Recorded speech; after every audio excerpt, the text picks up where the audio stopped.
Le jeune homme fut horrifié de découvrir que son oncle faisait entrer secrètement plusieurs hommes étranges dans la chambre de l'enseignante comateuse chaque nuit, pour savoir ce qu'ils faisaient à l'intérieur. Le jeune homme s'approcha prudemment de la porte, entendant une série de sons venant de l'intérieur. Alors qu'il s'apprêtait à entrer dans la pièce, son oncle ouvrit la porte. Il vit une grande quantité d'eau couler des mains de son oncle sur le sol. Le jeune homme eut un mauvais pressentiment. Il s'avéra qu'un an auparavant, son oncle avait engagé une belle tutrice privée pour lui. Au moment où il vit la tutrice pour la première fois, le jeune homme tomba immédiatement amoureux d'elle. Pour améliorer ses notes, elle promit que tant qu'il entrerait dans une université prestigieuse, elle serait sa petite amie pendant un mois. Le jeune homme devint instantanément passionné par ses études. Il obtint bientôt des notes parfaites. Juste au moment où il allait rencontrer la tutrice, celle-ci eut un accident de voiture sur la route. Depuis, il ne l'avait jamais revue. 5 ans passèrent en un clin d'œil. Le jeune homme avait toujours supposé que la tutrice était morte. Un jour, il se rendit chez son oncle avec ses parents en tant qu'invité. Mais il vit un homme étrange donner de l'argent à son oncle. Son oncle dit même à l'étranger de revenir une prochaine fois. En entendant cela, le jeune homme fut très curieux. Il se rendit dans la chambre où son oncle et l'étranger s'étaient trouvés. Il vit par hasard la tutrice disparue depuis 5 ans. Il ne s'attendait pas à ce qu'elle soit encore en vie. À ce moment-là, son oncle s'avança et lui demanda ce qu'il faisait là. Il demanda à son oncle qui était cette femme. Son oncle n'eut aucune intention de le cacher et s'apprêtait à les faire entrer. Mais sa tante intervint et l'arrêta. Sa tante dit que la chambre n'avait pas encore été nettoyée. Mais son oncle ne s'inquiéta pas du tout. Puis le jeune homme et ses parents entrèrent ensemble dans la chambre. De plus près,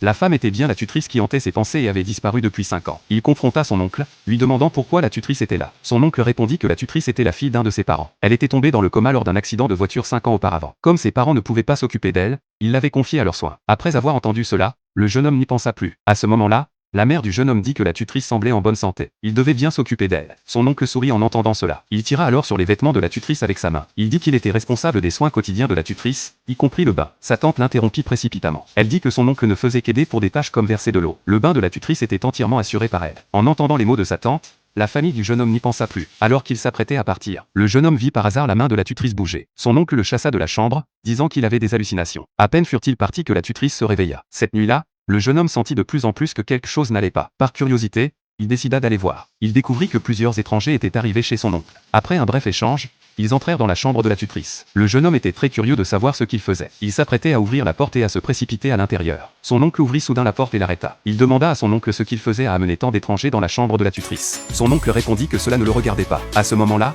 de l'eau coulait continuellement de la main de son oncle. Le jeune homme voulut à nouveau demander ce qu'il faisait dans la chambre. Son oncle dit avec impatience qu'il n'avait pas le droit de questionner ce que faisaient les aînés. Puis il lui dit de disparaître. Alors sa tante arriva. Elle expliqua que ces étrangers étaient des médecins que son oncle avait engagés pour soigner la tutrice. À peine eut-elle parlé que la porte s'ouvrit. Son oncle apparut en tenant plusieurs hommes. Voyant cela, le jeune homme crut que ces étrangers étaient des médecins. Sans réfléchir davantage, il retourna dans sa chambre pour dormir. À sa grande surprise, dès qu'il entra dans sa chambre, il entendit son oncle et sa tante discuter. À travers leur conversation, le jeune homme sentit qu'il lui cachait effectivement un secret. Plus il y pensait, plus il se sentait mal à l'aise. Le lendemain, il acheta une caméra miniature auprès d'un collègue. Profitant du moment où son oncle était absent, il mit une poudre inconnue dans l'eau de sa tante.